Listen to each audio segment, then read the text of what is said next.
All right, I'm Dr. Rhonda Farah. I'm a dermatologist at the University of Minnesota. I'm an associate professor. I began the gender care program within dermatology at the University of Minnesota probably 8 years ago, and I'm going to give you 2 talks. The first talk is going to show you the clinical setup for how we run some of our energy-based devices and one clinical case.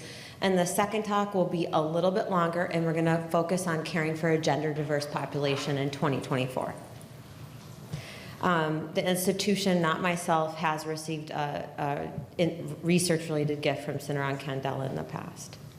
So in terms of using energy-based devices in a clinic, especially for genitourinary use, I usually do a laser safety checklist. So my nurses, when the patient comes in, they have a laminated form and they ask the patient all of these questions. And if the patient says yes to any of them, the physician who's responsible for that room is told, this is the yes on the checklist. So we'll go through anything that Kebnerizes, if they're tan, if they had a cosmetic procedure, if there's HPV, skin cancer, pregnancy, whatnot. And our protocols for safety we published in the LSM journal on what our institution requires. So if you want copies of any of this, it's actually in LSM. This is actually an image from our clinic.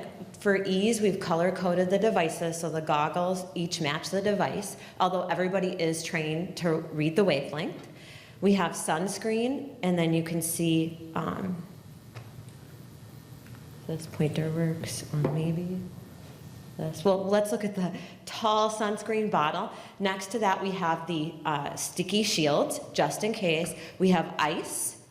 And then we have tips for the laser. And if we're doing genital or anything where we're in the private area, I try to use a cryogen cooling device so that I can change the tip of the device.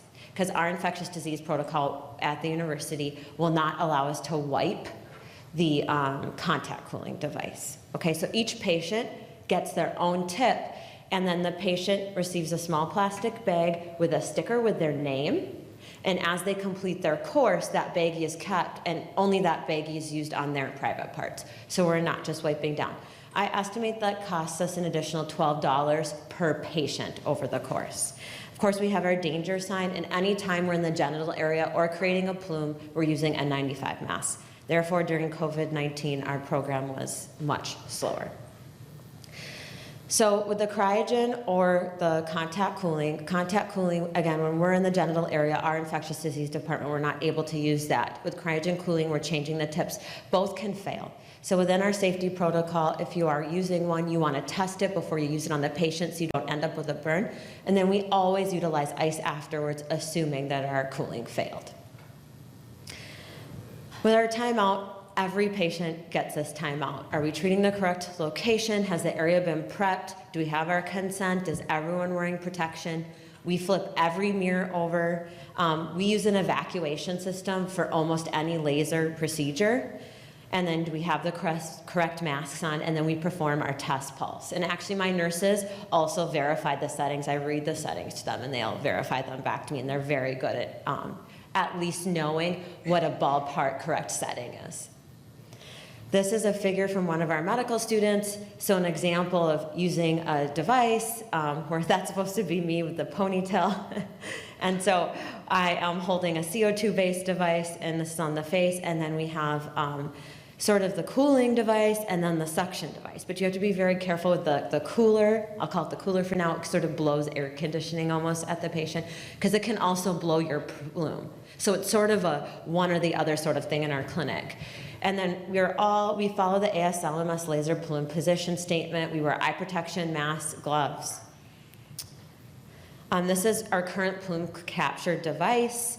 And then each patient gets a disposable hose. And between every patient, the hose is tossed. Dr. Avram's article focused on the plume, there possibly being carcinogens such as benzene in the laser hair removal plume. So suggesting that we should be using masks with at least this 95% ultrafiltration rate of less than 1 micron. So we wear N95 masks, we don't have access to N99 masks, and then you need to keep the evacuator within 5 centimeters of the plume, or 2.5 inches, and that's actually your first step for safety. The N95 is only your second layer of protection, okay? It's not N95 or the suction. How do we bill these procedures? When we're doing gender dysphoria or hidradenitis, I'm typically utilizing this code per my billing department. This is what I can use in the US. It's an unlisted skin procedure. If you're in a hospital system or even a private practice, since there is no specific code, if you are going to bill insurance for this, you should try to obtain a prior authorization, or you're going to end up with a lot of unpaid costs. And then you should be aware, because you likely have not negotiated a rate on this code. When I started 8 years ago, I think we were making $40 per case, and we were billing out like $200 per case. So I was using costs that do not align with actually these procedures, even though it seems like hair removal in a gender population or an HS population would be the same as a cosmetic population. It is not the same. It's more time consuming, it's more complex, and it's riskier, and I'm going to tell you why. But if you are in a hospital system, you need to make sure you have assigned RVUs. If you don't have assigned RVUs, you will not get paid. The system will get paid, but you will not receive payment for that time. In our single center retrospective chart review, this is during COVID, I did this chart review because I had more time. If you put in a diagnosis into my charts of gender dysphoria, along with the code 17999, at that time point, you would find we had 23 females, 21 female to male, 12 males, 6 transgender female to male. This is early on in our program, with intended surgeries coming up, 39 vaginoplasty, 17 phalloplasty, and other surgeries. And these are patients, we excluded anyone with duplicate charts. So I've seen many of these patients a series of 12 times for other procedures. Anesthesia. Anesthesia recently became something that is very important in our institution, because they sent us a notice that we must have a written consent that even the RN can provide numbing medication before application, that the physician has consented them, because that could be considered the start of the procedure. So if I want the patient to receive numbing in the area, we are now required to document a consent, at least in the record. When I intake them, I've consented to the patient that the RN will be providing numbing medication. There is a risk of toxicity with this medication. I tell the patient the RN will only provide you with a certain small amount, so that you do not have an increased risk of, cardiac toxicity or seizures or all these things you might find on the internet that are unlikely at this dose. And then on my checklist, it flags the nurse to tell me if the patient is over a certain weight, whatever the pharmacy had told me. It was probably around, I can't even remember, but just normal 75 kilograms, I think, is likely what I have in there, to flag me just in case I need to reduce the amount of topical medication, like it's a very tiny person or something like that. So just be aware, there's also this recent FDA warning 2 weeks ago, FDA statement to consumers focused on cosmetic procedures, cautioning them not to apply it to open wounds, not to occlude it, and to exert extra caution when you're doing it with people who are asking you to apply it for cosmetic procedures, so your patient is likely to find this. We do use compounded creams, although they're very hard to get now. Very, very, very hard. I don't know if anybody else is having this problem, but it is very hard. We get the pump for a while, that company's done, then the next pump. I don't know how long it's going to go on before I only have access to 4% Elemex. There is a company that provides you the B, the L, and the T, and they're each in 3 packets, and then they just kind of give you those, and they don't say anything else. I'm sure you can find that in the exhibit hall.